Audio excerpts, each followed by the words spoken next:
Thank you, Margareta. Good morning, good afternoon, and good evening. I want to start by paying tribute to Professor Peter Byas, who passed away suddenly on Sunday. Peter was the former director of the Center for Global Health Research at Umeå University in Sweden and the chief editor of Global Health Action. He was a committed and talented servant of global health who helped many people shine around the world. He was also my dear friend and mentor. I have worked with him, learned from him, and laughed with him. He will be much missed. My thoughts are with his family and loved ones at this time. Our last media briefing focused on the world's progress in developing new diagnostic tests, therapeutics, and vaccines. Today, I'm going to outline some of the key logistical hurdles we have faced in the last 8 months, shipping life-saving medical equipment around the world. The lessons learned from the distribution of these supplies will be important as we look to ensure that our supply chains and systems are honed for future breakthroughs from the ACT Accelerator. Learning from past experience and challenges is key to improving the current pandemic response to this and future outbreaks. Every new disease outbreak presents new challenges, but from a logistics perspective, Covid-19 has been one of the toughest challenges we have ever faced. Because this respiratory disease passes relatively easily between people, when this outbreak started, there was an urgent need to get advice, information, training, and equipment to frontline workers. On the 5th January, days after a cluster of unknown pneumonia was identified in Wuhan, China, WHO shared detailed information on the cases with the world and advised all countries and emergency contact points to take precautions to reduce the risk of severe acute respiratory infections. Between the 10th and 12th of January, WHO published a package of guidance documents for countries. These covered topics related to the management of an outbreak of a new disease, including finding and testing for the disease, caring for patients, and infection prevention and control measures to protect health care workers.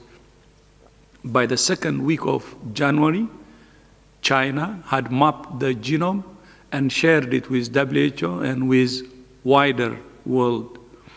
We rapidly published a how-to on building a PCR test for COVID-19 from our partner lab in Germany. In the third week, WHO identified and began contracting for validated production of these tests. By the first week of February, we began shipping tests to over 150 labs around the world, which enabled the countries to quickly identify, track, and trace the virus. As this was happening and outbreaks started to spread in other countries, there was a huge surge in demand for personal protective equipment, such as medical masks, gowns, gloves, and face protection. Manufacturers in several key countries were under so-called lockdown, and there was a collapse in air transport, which is imperative for sending supplies around the world. Some countries put in place export restrictions, and there were several instances of requisitioning key medical supplies for national use. Supply nationalism exacerbated the pandemic and contributed to the total failure of the global supply chain. For a period of time, some countries were without key supplies, such as key items for health workers who were dealing with surging cases of Covid-19. And many countries still do not have enough. To boost manufacturing and ensure that supply chains began to function, early on in the outbreak, WHO convened regular meetings with key companies and industry groups. WHO worked closely with the World Food Programme and quickly utilized 9 new and existing logistics hubs to establish a solid supply chain to deliver life-saving PPE and medical supplies around the world. WHO worked with partners like UNICEF, the Bill and Melinda Gates Foundation, Jack Ma Foundation, and Alibaba Foundation to purchase and deliver hundreds of millions of pieces of protective equipment for health workers. The Partners Platform, created at the end of January, has become a critical tool to help countries highlight financial, supply, and personnel needs and deliver the necessary public health response. WHO worked to unblock bottlenecks by working with public and private partners to increase supplies within the market. So, what are the lessons? While there is a wish amongst leaders to protect their own people first, the response to this pandemic has to be collective. This is not charity. We have learned the hard way that the fastest way to end this pandemic and to reopen economies is to start by protecting the highest risk populations everywhere, rather than the entire populations of just some countries. Sharing finite supply strategically and globally is actually in each country's national interest. No one is safe until everyone is safe. No one country has access to research and development, manufacturing, and all the supply chain for all essential medicines and materials. And if we can work together, we can ensure that all essential workers are protected and proven treatments like dexamethasone are available to those who need them.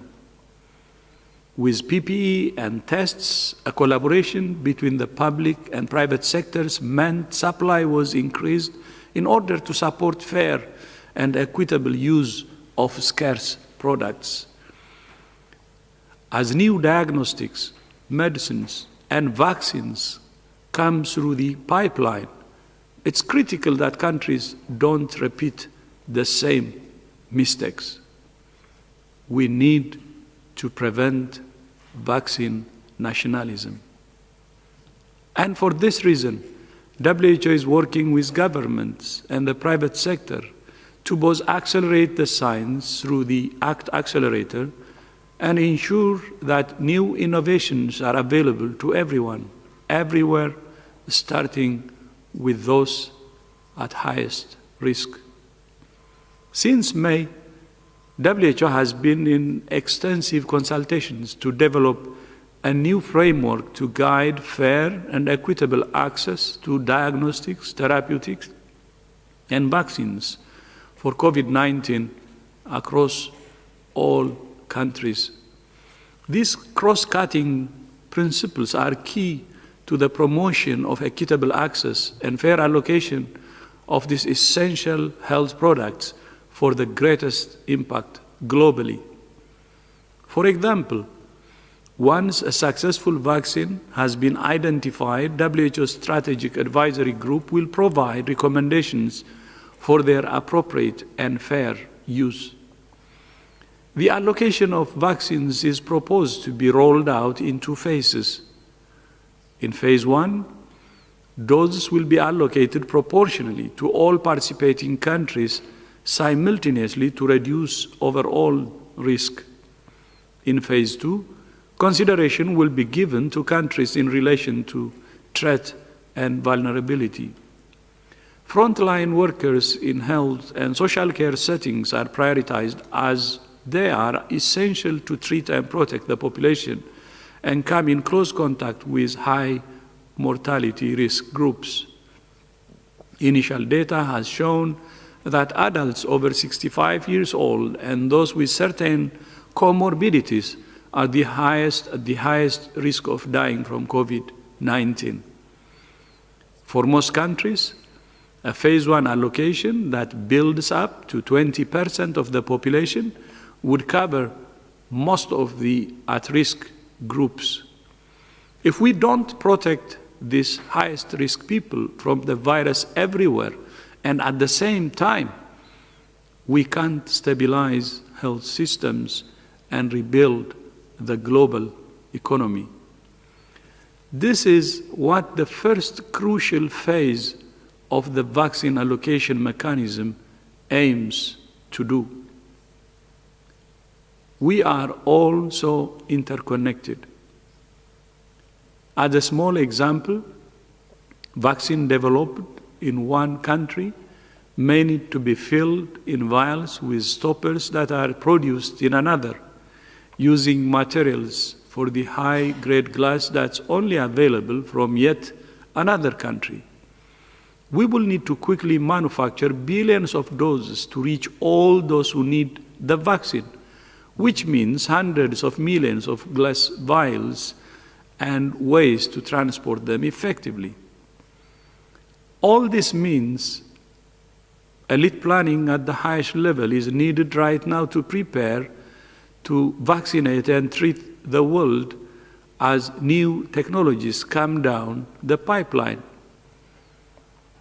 As we accelerate the science, solidarity is needed to provide a joint solution to the pandemic.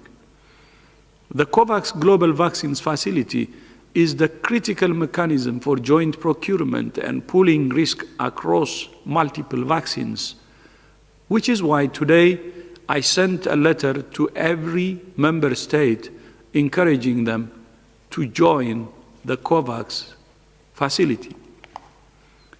Like an orchestra, we need all instruments to be played in harmony to create music that everyone enjoys. One or two instruments playing by themselves just won't suffice when the world is waiting and listening intently. We will work to bring the band together to promote science, solutions, and solidarity, because we believe to our core that we do it best when we do it together. I thank you. Thank you, Dr. Tedros. I will now open the floor to questions from the press online, but I'd remind win city का अज़्म हर एक को साहिब जायदाद बनाना। इसी इरादे से win city developers बार बार लगातार और हर बार बेहतरीन और कामयाब वेंचर्स पेश करते आ रहे हैं। जहांगीर पीरा के बिल्कुल दामन में विन सिटी का एक नया वेंचर शुरू हो चुका है। 100 गज का प्लॉट 4 लाख रुपए में नकदी आसान नक्शा पर प्लॉट्स खरीदिए। तमाम बड़ी बड़ी कंपनियों से घिरा हुआ वेंचर जो आबादी के बीचों बीच है, गेटेड कम्युनिटी में है, क्लियर टाइटल, स्पॉट रजिस्ट्रेशन, ग्राम पंचायत अप्रूव, वाटर, इलेक्ट्रिसिटी और ट्रांसपोर्ट की सहूलत, बेंगलुरु हाईवे से बिल्कुल करीब। विन सिटी डेवलपर्स अनगिनत कामयाब वेंचर्स का रिकॉर्ड रखने वाले। बुकिंग का आगाज हो चुका है, मुलाकात करें। Win city developers, choice function hall के बाजू, चंद्रायन गुट्टा, हैदराबाद।